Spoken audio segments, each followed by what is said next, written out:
Hola Víctor, Hola, Bulat. bienvenido a la taberna. Gracias por darme la bienvenida. ¿Cuál ha sido el último libro que has leído?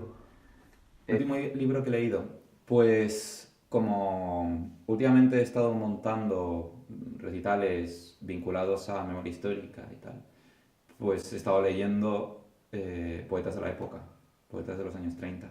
Como por ejemplo. Por ejemplo, Machado. Me he releído muchísimos libros de Machado. Y además de esto, aunque también para esto, eh, el Llibre de Meravelles de Vicent Andrés Estellés también me lo releí. Aunque si quieres si lo que estás buscando es que te diga también un libro más reciente, yo siempre que me recomiendan, o sea, que me piden que recomiende un libro, recomiendo Los idiomas comunes, Los idiomas comunes, ¿y quién es? de Laura Casillas. ¿De qué va?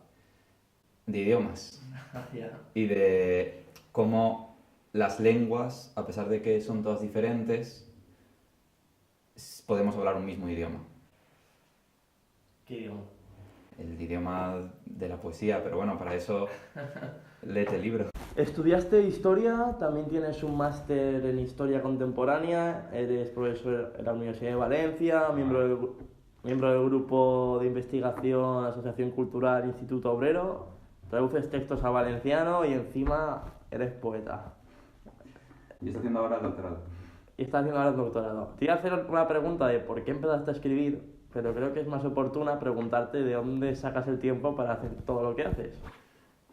Pues de no hacer absolutamente nada más. O sea, no paro. Tengo un calendario y todas las mañanas, todas las tardes y muchas noches tengo cosas. No puedo hacer cosas. De hecho, no piso mi casa prácticamente. Estoy siempre fuera haciendo cosas. No vives ya en tu casa. Sí, se supone que sí, pero paso poco por allí. ¿Y cómo empezaste a escribir o por qué? Sé que es una pregunta muy típica que te habrán hecho 1000 veces, pero ¿por qué empezaste a escribir? ¿Por qué empecé a escribir poesía? Empecé a escribir poesía desde muy, muy pequeño. Y realmente no sé decirte por qué poesía y no otro tipo de género.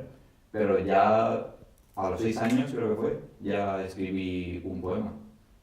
Y desde entonces me ha sido más fácil expresarme mediante poesía que mediante prosa. No sé si es porque tengo algo raro en el cerebro, pero muchas veces me pasa que si estoy en una situación que me supera por lo que sea, me entiendo más a mí mismo después de analizar mi propio poema.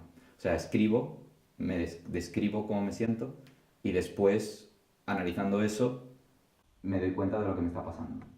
¿Y estás mejor después de haber escrito el poema? No sé si mejor o peor, pero me gusta mucho saber las razones de por qué estoy como estoy. Es algo a lo que le doy muchas vueltas. Es que normalmente leo muchas entrevistas a poetas, cantantes, que les preguntan, oye, ¿por qué escribes? Y siempre hay una respuesta común que es porque el folio es un psicólogo, escribo y después estoy ya de puta madre. ¿Eso es verdad o es un poco de respuesta comodín cuando no sabes qué Es una decir? respuesta comodín cuando no sabes qué decir. Porque un psicólogo es un psicólogo. Tú puedes escribir y analizar las razones de por qué te sientes así, pero tampoco te vas a saber aportar soluciones. Igual sabes localizar el problema y que eso ya es mucho. Pero tampoco sabes, te va a solucionar la vida. ¿Haces psicoanálisis contigo mismo? Sí, un poco sí, supongo. He leído también que te dedicas a pegar carteles con poemas por las calles de Valencia bajo el seudónimo de Moradores de Tejados. Ujú. ¿Por qué? Porque hubo una temporada en la que siempre me ha gustado salir a hacer fotos a Valencia, para la ciudad. Y en especial le hacía muchas fotos a las pintadas. Y me encantaban. Me encantan. Todo lo relacionado con el arte urbano. Pero soy poeta, no pintor. Así que mi forma de participar en el arte urbano es mediante la poesía. Y vi en esto de la idea de pegar carteles una salida para esa motivación que tenía. ¿Y te ha generado alguna repercusión en las redes o en tus círculos? A ver, he conocido a raíz de esto a otros artistas urbanos, como mismo he charlado con ellos. Y tampoco es que crea que soy parte de ese mundo, porque no lo soy, pero simplemente me gusta colaborar de alguna forma. con la ¿Dejas ciudad. alguna huella tuya en la ciudad? Sí, sí. Es que creo que realmente tengo mucha relación con la ciudad de Valencia, porque incluso en mi poesía mucha gira en torno a la ciudad. Creo que es muy urbana, digamos. Y dejar huella física, además de en los poemas, pues para mí significaba algo. ¿El qué? Es que, a ver, soy también guía turístico. Ay, macho. ¿Hay algo que no hagas? Hago muchos recorridos por la ciudad de Valencia. Y siempre explico, desde aquí en los años 30, estas manchas aquí, es que en los años 30 hubo una vaga, una huelga, Valencia, y mancharon la pared de alquitrán y aquí está la huella de esto. O estos son marcas de metralla de las bombas. Siempre me fijo mucho en los detalles de lo que perdura. Y a pesar de que el papel no es una cosa que vaya a perdurar años, es una forma como de decir, mira, yo también he estado aquí. Y puede que otro guía en otra ruta diga, mira, esto De es... aquí a 200 años, a lo mejor. De aquí a 200 mira, aquí, años, sí, Víctor Benavides. a no ser que haya caído ámbar sobre el papel y se quede petrificado. Lo dudo, pero bueno. Tengo aquí escritos dos poemas tuyos de moradores de tejados que me han llamado la atención. Te voy a leer el primero. Hay quien llora cuando se ríe por no poder llegar a ser lo que nunca fue para la dueña de sus propias bragas. ¿De qué hablas aquí? Ha sido justo, porque generalmente en los poemas no suelo ser muy velado en ciertos temas, soy bastante directo. Estoy hablando de... ¿Quieres que te explique el poema? De Tú mismo. una amiga, tenía una expareja que la trató muy mal mientras estaban saliendo juntos. Y luego, cuando rompieron, el chico se obsesionó aún más por ella y la llamaba de madrugada y La acosaba. la acosaba. Sí, incluso se presentaba donde ella estudiaba. Y ese poema, o sea, ese poema va de eso. Y ese fragmento habla justamente de que él le lloraba diciendo, ay, pero es que cómo es que te he perdido, bla, bla, bla. Y está llorando a una mujer que ya es la dueña de sí misma. Es como que él no puede ya llegar a ella. Fíjate que yo tenía una visión totalmente distinta del poema. Sí, Para mí iba de una chica, una chica, hija de una madre, y que lloraba por no tener autonomía porque su madre le mandaba mucho, porque las madres pues nos han comprado los calzoncillos y las bragas.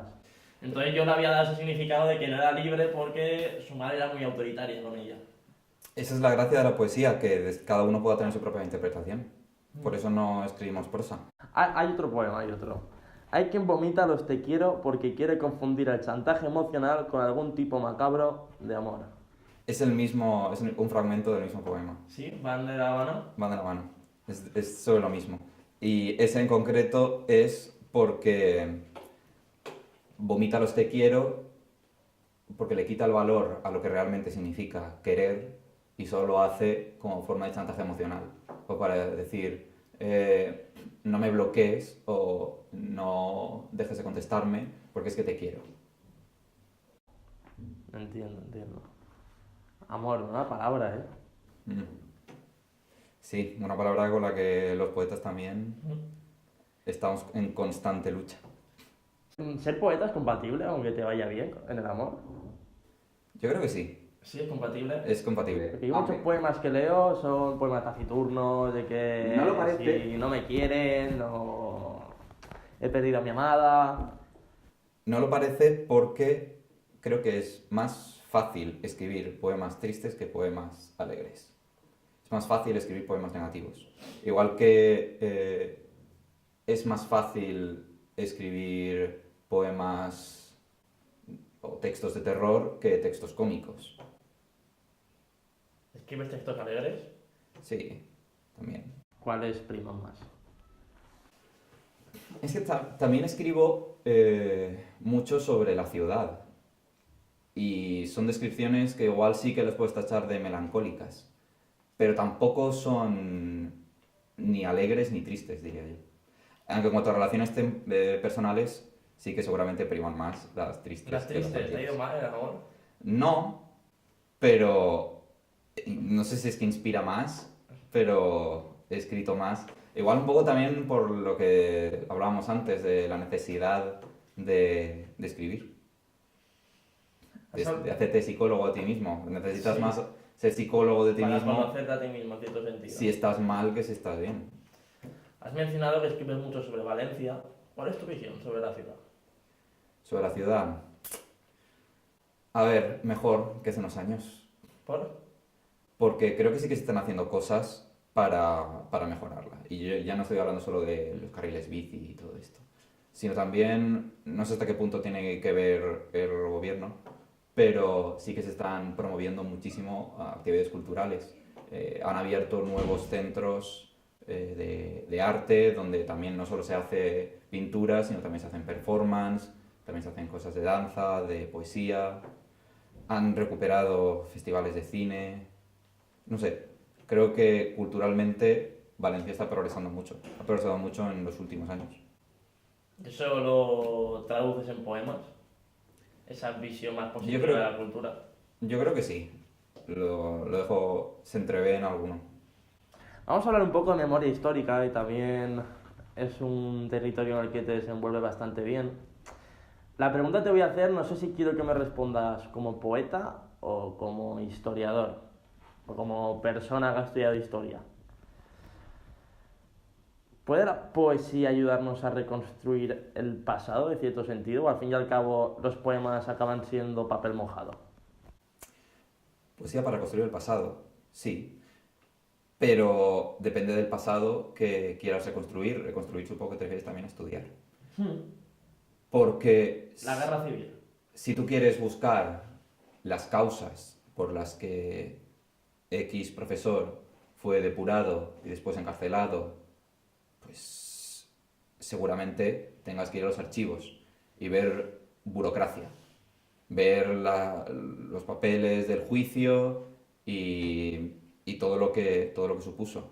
Pero si quieres saber cómo se sentía esa persona, a lo que tienes que ir es más a la literatura, a las cartas que él escribía, o si no se conservan, como en la mayoría de casos, a poetas que estuvieron en la situación de esta persona, que escribieron cómo se sentían.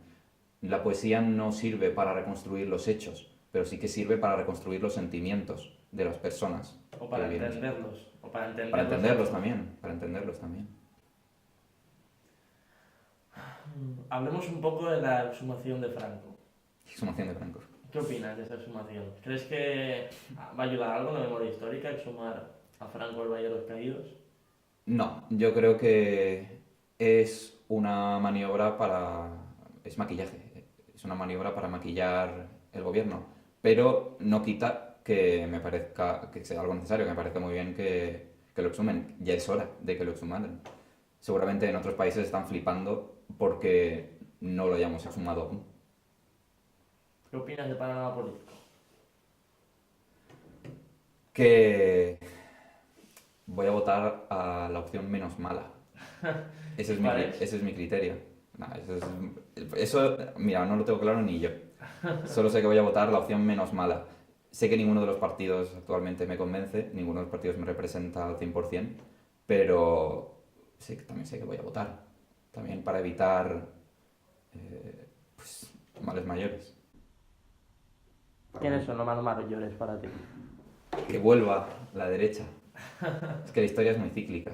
¿Sí? Sí. Y miedo me da lo que pueda pasar si prosigue el auge que hay mismo de la derecha. Sé de qué partido hablas, pero creo que no lo querías mencionar. A ver, no lo quiero mencionar porque ya lo mencionan muchos medios de comunicación. No vamos a darle más... Volvamos a la poesía, que es nuestro campo, ¿vale? También he leído que organizas o ayudas a organizar ciertos eventos poéticos. ¿Cómo ves el panorama poético en Valencia? Yo creo que bien, pero habría que cuidarlo. Me explico.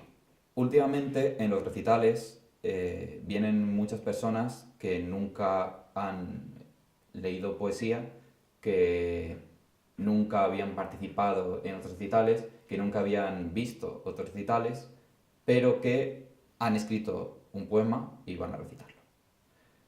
Y eso está bien, porque para esa persona seguramente es muy importante expresarlo en voz alta y saber que su poema está llegando al público.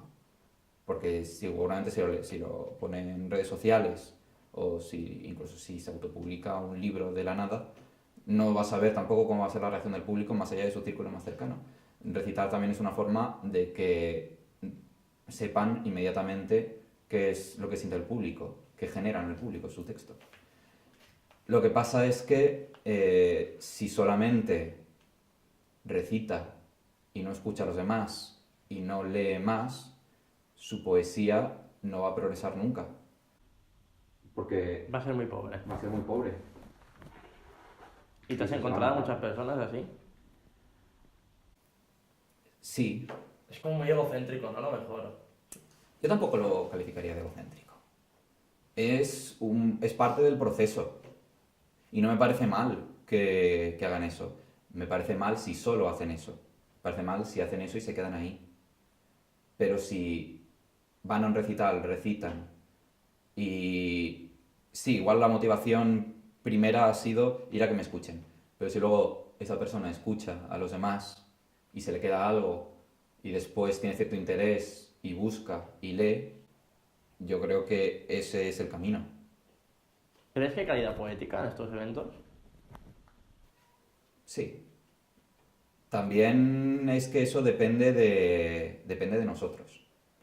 Ahora mismo estamos replanteando algunos de los recitales y vamos a hacer que venga siempre personas que puedan servir un poco de ejemplo.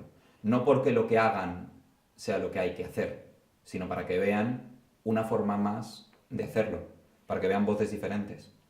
Y siempre traer unas cuantas, o al menos un par, de voces que tengan más experiencia o que se diferencien por algo y luego el resto que se apunte quien quiera. Tampoco estoy a favor de limitar las personas que pueden participar, nosotros tampoco somos quienes. No ponéis filtros. No. Sí que pondremos el filtro de que no se apunten un excesivo número de personas que acaban de empezar para no generar esa situación, que se escuchen todo el rato personas sin experiencia.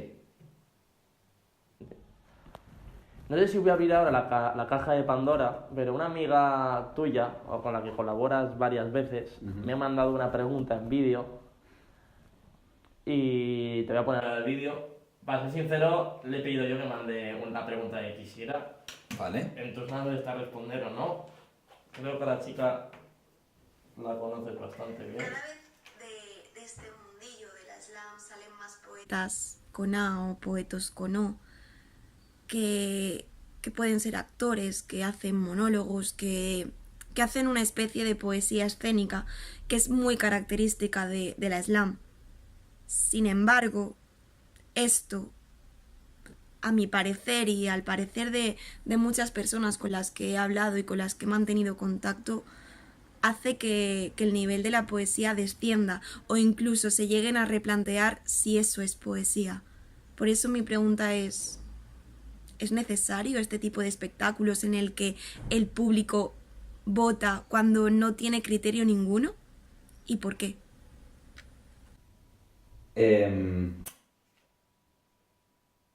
Muchos de los poetas y de las poetas que participan en estos eventos y que hacen el tipo de poesía de la que habla Sara, no se consideran poetas.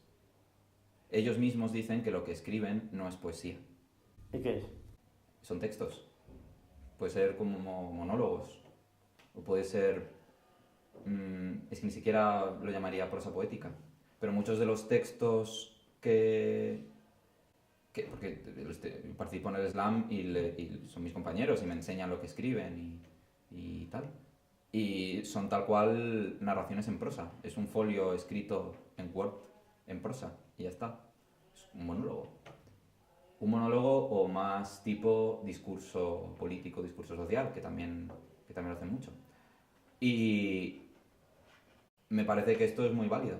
No es lo que yo hago, no es lo que tampoco me gustaría consumir, pero me parece muy válido. Me parece que tienen todo el derecho del mundo a hacerlo. Y este tipo de eventos también llaman a eso. Porque se está generando mucha cultura del espectáculo en torno a la poesía. Y no solo desde Valencia, es algo a nivel nacional. Igual, están encumbrado a un poeta gracias a que ganó un concurso famoso de la tele. El César Brandon. Sí, un Got Talent. Got Talent. ¿Crees que es sano que el público vote al mejor poeta o al mejor poema en unos recitales? Creo que lo que no es sano es creer que el poeta o la poeta ganador o ganadora será el mejor porque el público lo haya dicho que es el mejor. Eso es absurdo. El público no va a decidir el mejor poeta. Como mucho decidirá el que mejor le cae, el que más le ha emocionado, con el que más ha reído o el que más amigos ha llevado ese día al recital, que es algo que también pasa. ¿Y eso no genera entre los poetas malos rollos? ¿O cierta competencia? A ver, otros años sí que sé que ha habido algún problema más, pero estos en los que yo estoy participando no, porque al menos a mí me da exactamente igual. O sea, yo participo porque es una motivación tener todos los meses un texto que tiene que enganchar al público. Pero yo tampoco escribo los mismos poemas para el slam que si estoy pensando en un poemario. Cambia mucho. Tiene que ser un texto mucho más directo, incluso aunque sea poesía, pero tiene que ser un texto mucho más directo, con mucha menos metáfora. Antes no era así, tan así.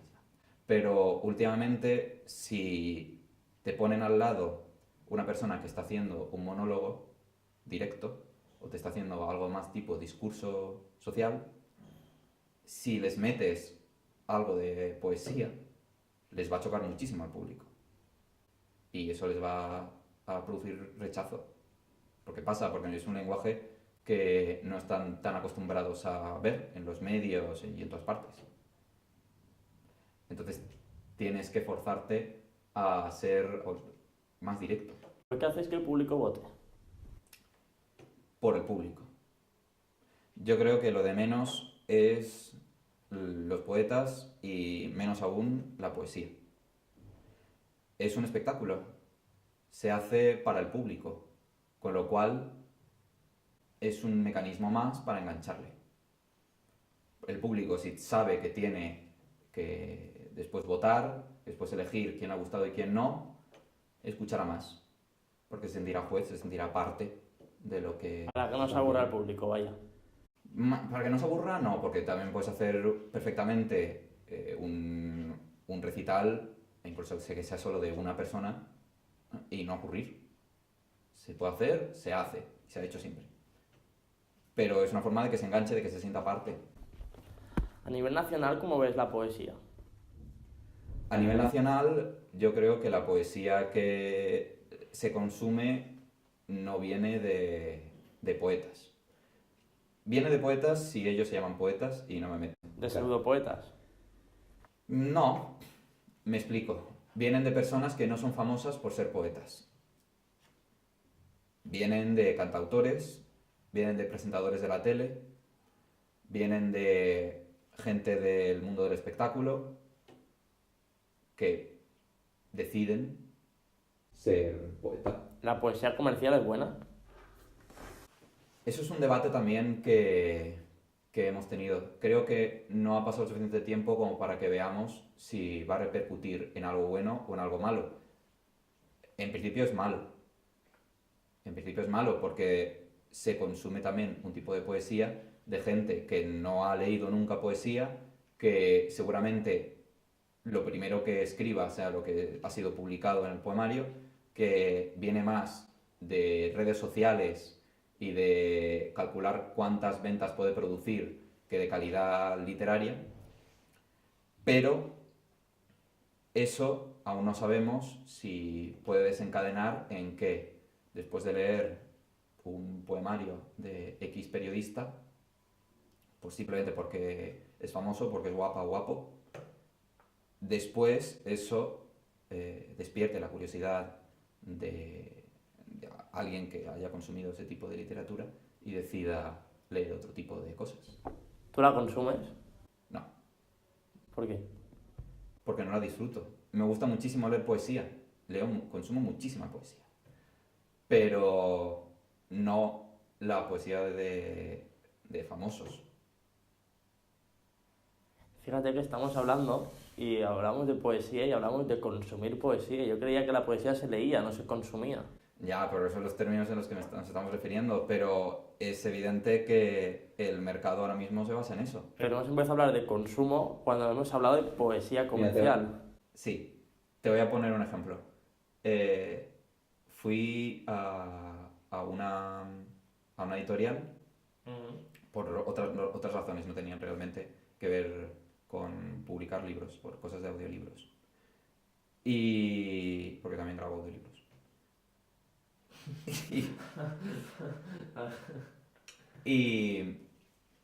Después estuvimos hablando y les dije que yo también escribía y tal. Y dijeron, pues escribes, pues te voy a presentar a no sé quién. Y me llevaron a esa persona y les dijo, este chico es que es poeta, tal. Y la primera pregunta que me hizo fue, ¿cuántos seguidores tienes? Le importaba un pimiento qué tipo de poesía escribiera, ejemplos de lo que escribía, los temas sobre los que escribía, si tenía un poemario hecho aún o no. Lo que me preguntó fue, ¿cuántos seguidores tienes? Y se lo dije, y por como en la página de Moradores tengo bastantes, me dijo, vale. Y no me hizo después ninguna pregunta más, con eso le bastaba. ¿Y continuaste adelante? No. Pero con eso era suficiente para él, saber el número de seguidores. A lo mejor la poesía a lo mejor queda reducida a un producto en el que tiene que estar muy conectado con un grande número de seguidores, porque al fin y al cabo lo que ha hecho la poesía comercial es convertir los libros en productos que se consumen rápidamente y cuando a más gente llegue mejor, y cuando más seguidores lleguen pues mucho mejor, y cuando más se publique en Instagram o en Twitter mejor, ¿no? La poesía nunca ha sido un género de masas. ¿Y ahora está siendo un género de masas? Ahora, ¿En las redes sociales? Ahora están viendo que hay un filón en la poesía y quieren sacar rédito económico de esto. La forma de sacar rédito económico de esto es convertir la poesía en algo de masas. ¿Cómo se construye esto? Pues para empezar simplificando muchísimo la poesía para que cualquier persona que nunca haya leído un texto poético lo entienda. Y para continuar motivando a la gente a comprar estos libros porque lo ha escrito un cantante que le gusta, o un personaje que le gusta ver en la tele, o un periodista que está acostumbrado a escuchar. ¿La poesía ha perdido el subtexto? Sí. A ver, la poesía de la que estamos hablando, la poesía comercial, sí, ha perdido el subtexto. La poesía que se sigue escribiendo, no. Sigue habiendo poetas que escriben poéticamente. Pero también eso es algo generacional, eso es algo cíclico. No sé si la pérdida del subtexto tiene que ver con todo esto, que seguramente sí, o es simplemente una moda. Porque es muy probable que la poesía solo sea una moda, este tipo de poesía. ¿Las redes sociales han hecho daño a la poesía? Las redes sociales han creado nuevos géneros de poesía. El pantallazo. El pantallazo.